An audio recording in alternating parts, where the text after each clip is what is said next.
মিশরের সাইয়েদ কুতুব রহমাতুল্লাহ আলাইহির ইতিহাস আপনারা জানেন।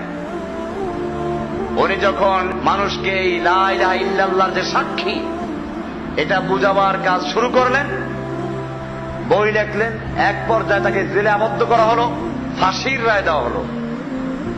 ওনার জীবনীতে এসেছে রাতের বেলায় একজন আসলেন মৌলভী সাহেব ওনাকে তওবা পড়াবার জন্য।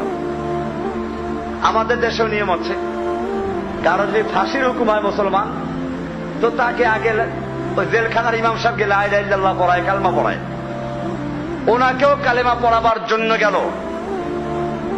সৈয়দ কুতুব রহমাতুল্লাহ আলাইহি জিজ্ঞেস করলেন, আপনি কি?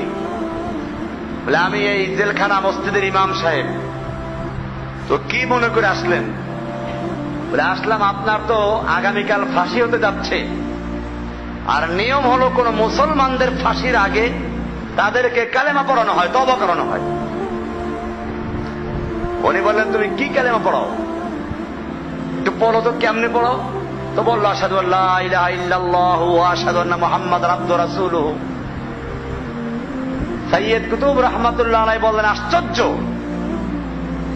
আমি তো এই লা ইলাহা ইল্লাল্লাহর সাক্ষী দেওয়ার কারণে, এই লা ইলাহা ইল্লাল্লাহর ব্যাখ্যা দেওয়ার কারণে, লা ইলাহা ইল্লাল্লাহর ঘোষণা দেওয়ার কারণে ফাঁসিতে ঝুলতে যাচ্ছি।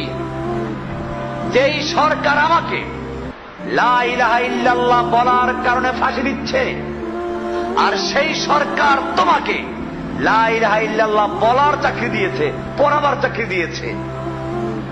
যেই লা ইলাহা বলার অপরাধে আমি ফাঁসিতে ঝুলতে যাচ্ছি, আর তোমাকে সেই লা ইলাহা ইল্লাল্লাহ পড়াবার জন্য পয়সা দিচ্ছি।